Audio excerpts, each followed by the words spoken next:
I've had, I believe, 4 Honda Cubs now. This one we found a few months after I finished this one, and it was actually pretty cheap. But still, I believe we paid 700 or 800 bucks for this Cub in this condition. And it does have some of the panels, but everything on this is in really bad condition. But we are not going to be working on this thing in today's video because this is a future project to come, and I think we're going to do something really cool with this one. We are actually going to be focusing on this Honda Cub way back here.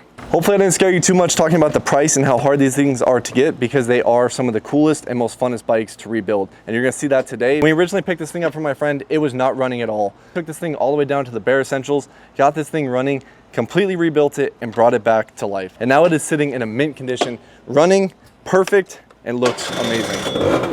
Now we're gonna get this thing in the garage to show you guys exactly what we did to make this thing look like it's brand new, like it did when it came off the showroom in the 90s.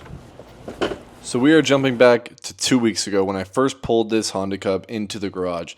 Now this bike may look super clean already, but it definitely needs some work. This thing has been dropped, and it also has 30-year-old pieces all over this thing. Refresh everything from belts and gaskets and build this thing back up to its prime. As this bike sits, it does not start at all. It won't even click over. I believe this is going to be a similar problem to what I had on my Easy Cub, a sensor issue with either the kickstand switch or the brake switch, because both those need to be full circuited in order for this bike to actually turn over. And right now we have zero power getting to the starter at all, even though our battery is fully charged. So first things first, we're going to strip the headset down on this thing and kind of just make sure that the kill switch is plugged in completely and the starter switch. After that, we're going through and we're stripping off the 1 million screws that hold this bike together, because there's so many panels. This thing is so clean, it even has all the original toolkit and owner's manual in the glove box in the front. But going through and taking apart this whole entire bike to kind of assess all the damage we have, and then see obviously if we could find our wiring issue. And first things we're going to test is the brake sensor switch.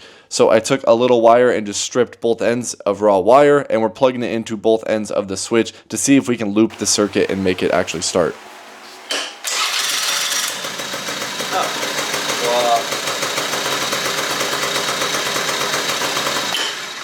Typical Honda Cub, usually these things won't start for a few reasons. Obviously this one wasn't cranking at all. It was a little more easier to diagnose that it was obviously an electrical issue because the starter wasn't turning it over at all. But when it's that case with these Honda Cubs, you either have a problem with the CDI, which these are known to fail. This brake switch sensor right here, which is to be holding your brake in for the bike to actually start, and that's what this one was. Or it could also be your kickstand sensor, because the bike won't start unless the kickstand is up. And sometimes that sensor goes out, just sensing that the kickstand's down the whole time, and it will never let your bike get spark. First thing I did, went straight for this one because this was the issue on my last 2 Honda Cubs,